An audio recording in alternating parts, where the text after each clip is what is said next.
ये कसाय मैं हूँ, ये कसाय मेरा स्वरूप है। मैं मानी, मैं लोभी, मैं क्रोधी, मैं मायाचारी, मैं संसारी, मैं भोगी, मैं भोगने वाला, मैं करने धारने वाला, मैं सेठ, मैं पंडित, मैं विद्वान, मैं समाज सेवक, मैं पिता, मैं पुत्र, मैं बेटा, है ना, मैं भाई, मैं बहन, ये सब मिथ्या दर्शन की प्रवृत्तियाँ हैं। इन सब को स्वरूप अपने को अनुभव करना ही मिथ्या दर्शन है। तो फिर साहब इनका क्या करें हैं, लेकिन ये सब अवस्थाएं, ये मेरा स्वरूप, मैं तो इनके काल में भिन्न हूँ। अच्छा भिन्न हो के नहीं, सदा काल भिन्न है। ऐसा नहीं है कि काल मरने के बाद भिन्न हो, अभी भिन्न है, अभी इसी समय। ये तो सब चश्मे हैं, ये सब बदलने वाली अवस्था है। मैं तो भगवान स्वरूप हूँ, मेरी भगवत्ता मेरे अंदर सदा काल है।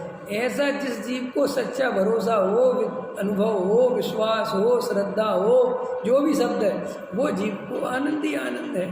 तो इसलिए मिथ्या दर्शन किसी परिणति से नहीं, मिथ्या दर्शन किसी कसाय भाव से नहीं, मिथ्या दर्शन का संबंध है तुम्हारे अंदर द्रव्य कर्म, भाव कर्म, नो कर्म से भेद ज्ञान है कि नहीं।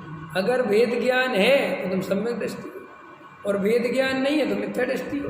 अब चाहे द्रव्यलिंगी मुनि हो और चाहे चक्रवर्ती हो, क्या कहा मैंने, चाहे कोई मुनिराज हो और चाहे कोई चक्रवर्ती हो, अगर भेद ज्ञान नहीं है तो वो मिथ्या दृष्टि है। बस सीधी बात समझ लो, चक्रवर्ती बनने से कोई मिथ्या दृष्टि नहीं होता और मुनिराज बनने से कोई सम्यक दृष्टि नहीं होता। और आप देखो एक बात और समझ लो, धर्म जो है मास्टर जी वो याद है आपको, धर्मी ना धार्मिक बिना। जो धर्म है वो धार्मिक माने किसी व्यक्ति में ही तो होगा, धर्म कोई हवा में थोड़ी लटक रहा है।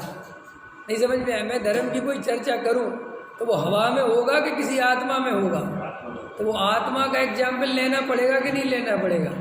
आज लोग ऐसा कहते ना, सब किसी का नाम मतलब किसी के, अरे तो भाई हम तुम्हें किसी के बारे में कुछ तो बताएंगे तब तो तुम समझोगे।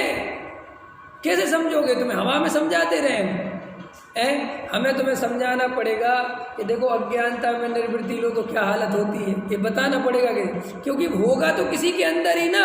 और सच्चा धर्म होता है तो देखो मुनिराज किसी का बताना पड़ेगा कि नहीं बताना पड़ेगा। हमारे ऐसा भी किसी का कुछ मत बोलो, हवा में चर्चा करते हो। कैसे हवा में चर्चा करते हो, हवा में कैसे करें बताओ। जैसे मैं आपसे कहूँ कि निर्वृत्ति लेने से सम्यक दर्शन हो जाता है उदाहरण के लिए, तो आपको मुझे बताना पड़ेगा कि नहीं कोई इसने ली थी और इसको हो गया, बताना पड़ेगा ना। कोई आप एक आध पूछोगे तो है कोई एक आध उदाहरण, लेकिन आप कहोगे कि साहब ऐसे उदाहरण बहुत हैं कि जिनने ली अज्ञानता में और उसमें ही उपादेय बुद्धि कर ली। मैंने ये आगम में भी उदाहरण है, द्रव्यलिंगी मुनि का उदाहरण क्यों दिया, इसी कभी ऐसा नहीं दिया उदाहरण, देख लेना कभी भी।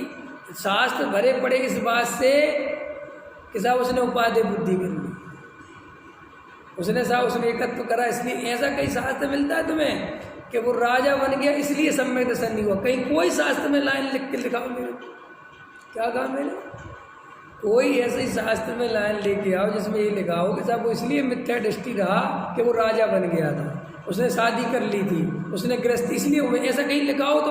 और कहीं ऐसा, और ऐसा मैं तुम्हें दिखाता हूँ जिसमें ऐसा लिखा है कि अज्ञानता में वो निर्वृत्ति ली, वो बाल तब है, वो ऐसा लिखा है। क्योंकि ये तो हम अपने अनुमान से, तर्क से, युक्ति से सोच सकते हैं ना कि अज्ञानता से जीव को जब बाह्य निर्वृत्ति होती है तो वो खुद को भी धार्मिक समझता है और लोग भी उसे धार्मिक समझे बिना, ये तो सहज है ना, सरल है ना ये बात। ये कोई पक्षपात से नहीं कह रहे, कोई कसाय भाव से नहीं कह रहे। किसी उसको जो तत्व ज्ञानी होगा, जो तत्व श्रद्धानी होगा, जो वेद विज्ञानी होगा, उसकी तो बात ही नहीं करना है, क्योंकि उसको तो कुछ समझाना है ही नहीं, वो तो सब समझता ही है। नहीं समझ में आई मेरी बात, आप पकड़ में आई ना। मैं क्या कहना चाहता हूँ कि भाई हम बहुत उल्टी लड़ाई चलते हैं, हम बिल्कुल विपरीत चलते, हम समझते ही नहीं। हमें अज्ञान अनादिकाल से यही लगता है, इसी का नाम तो मिथ्या दर्शन है। क्या लगता है कि मैं घर गृहस्थी में फंसा हूँ ना, मुझे इसलिए सम्यक दर्शन नहीं होता। भाई ये महा मिथ्या दर्शन है। मेरे व्यापार है ना, मेरे बाल बच्चे हैं ना, मेरे पास टाइम नहीं है ना, मुझे इसलिए मिथ्या दर्शन है। अगर मेरे पास टाइम होता, अगर मैं घर गृहस्थी में नहीं फंसा होता तो मुझे लगता है ना अरविंद जी, तो भैया इसको बहुत आसानी से दूर किया जा सकता है, करा जा सकता है बस सेन जी के नहीं। बस सेन जी का हमारे बहुत अच्छा आश्रम बना हुआ सोनागिर, चले जाओ 2 महीने ब्रह्मचारी आश्रम में रहे आओ। मैं तुम्हें ऐसा लगता है कि हम निवृत्ति नहीं ली, तो तुम 2 महीने की तो ले सकते हो ना, किसी को कुछ बताने की जरूरत नहीं है, किसी को कुछ कहने की जरूरत। और कोरोना तो आ गया था ना सबका बाप, उसने तो प्रधानमंत्री तक को निवृत्ति दिला दी है, तो क्या कर लिया आप बताओ। सब आपकी झंझटें छूट गई थी, कुछ भी नहीं था, आप कुछ कर ही नहीं सकते थे, वर्ल्ड रुक गया था, पूरी दुनिया रुक गई थी, हो गया सम्यक दर्शन, मिट गई कसाएं, हो गए आप मुनि बन गए। क्या हुआ? कुछ नहीं हुआ, ज्वार भाटा है वो तो।